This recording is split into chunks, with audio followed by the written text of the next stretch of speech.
Hi and welcome to video number 2. This is the second of 2 videos for section 2.2. In this video we're going to look at a very specific type of function which is known as a piecewise function. So as the name implies, piecewise means that there are different pieces to this graph. So depending where we're at, depending what x value we have, there's a different function that would correspond to the y value. So let's look at an example, what this would look like.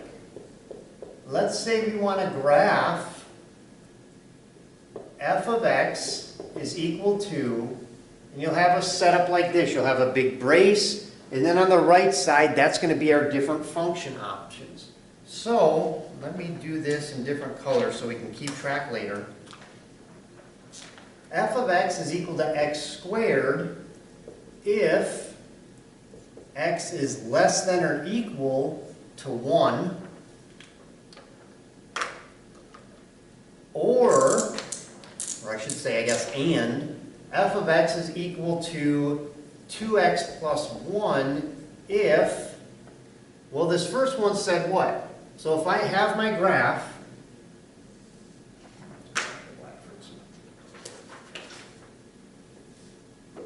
so if I have my coordinate plane here,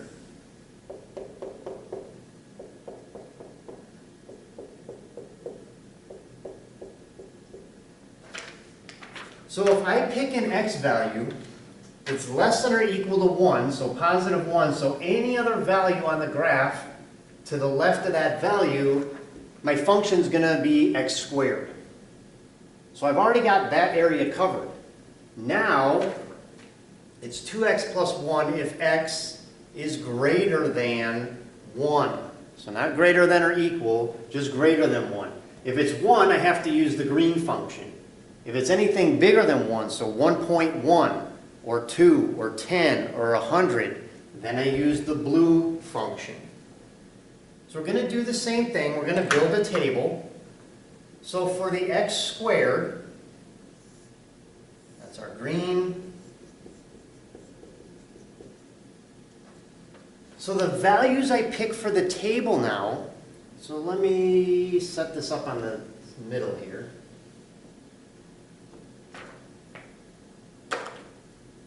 The values I pick for my table have to correspond to what function I'm using.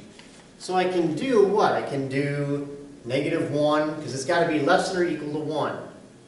So actually let's do negative 2, negative 1, 0, 1.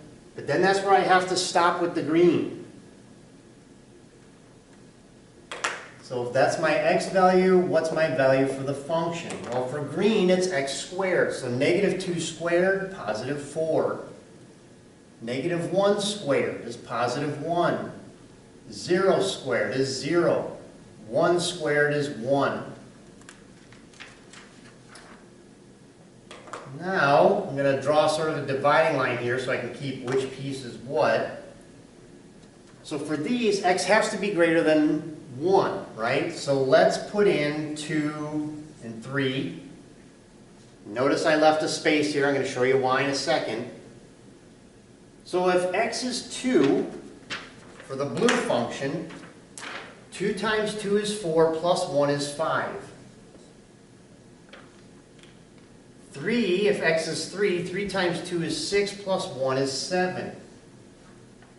So now if I start plotting some of these points,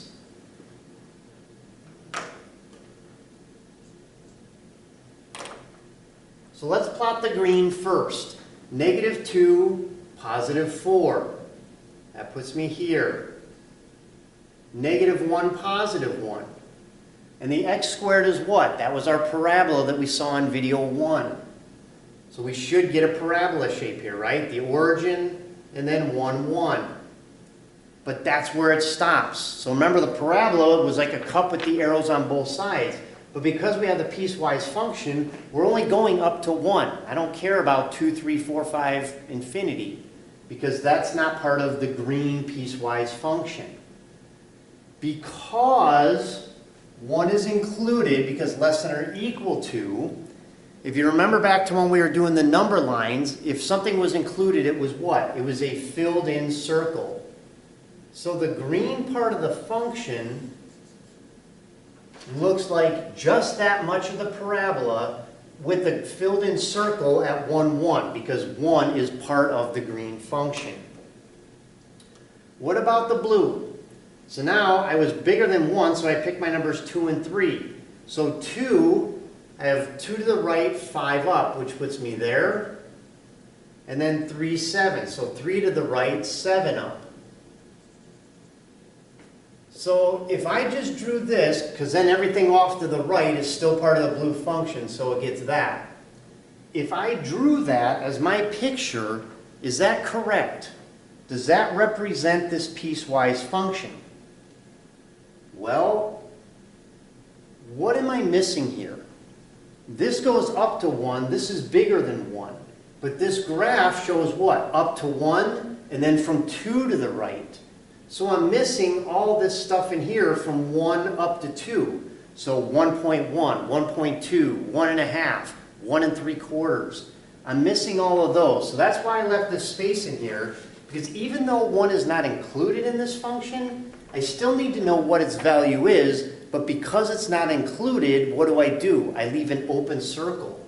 So if I plug in 1, my break point between these two, which is positive 1, if I plug in 1, I get what? 2 times 1 is 2, plus 1 is 3.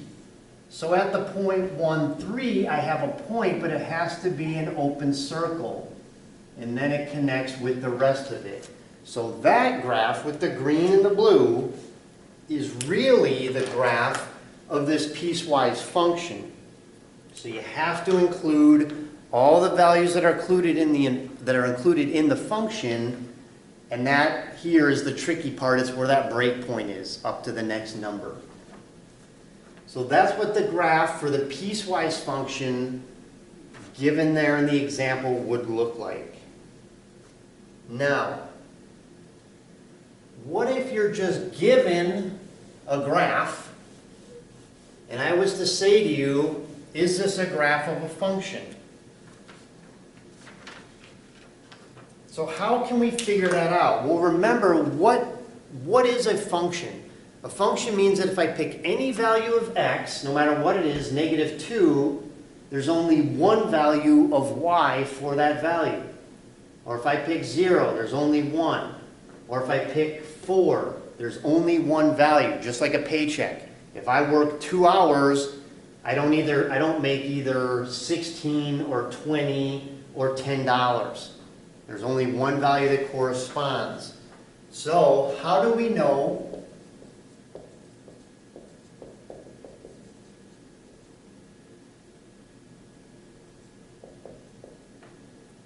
which curves are, so how do we know which curves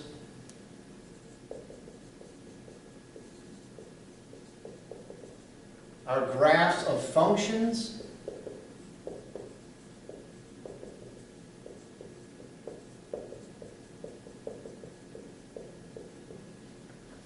and the simple answer is a vertical line test. And the vertical line test, by definition, is the following. A curve in the coordinate plane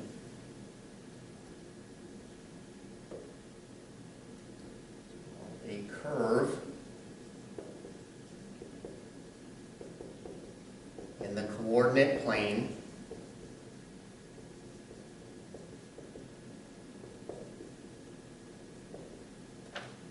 is the graph of a function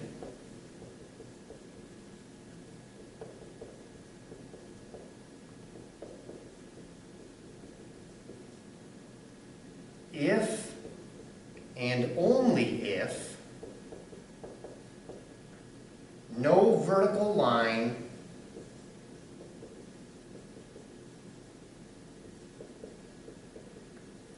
intersects the curve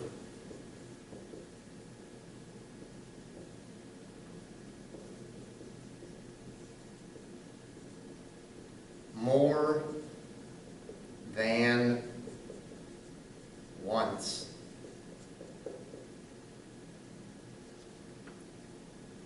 So let's just look back to this last example we did. No matter where I draw a vertical line, only hits once. Only hits once. Only hits once. I can draw a vertical line anywhere here. It only hits once. What about at the point 1? Well, this point it hits, but because that's an open circle, it doesn't. So that's another way to check, is the function that I just graphed really representative of a function? What if I had, for example,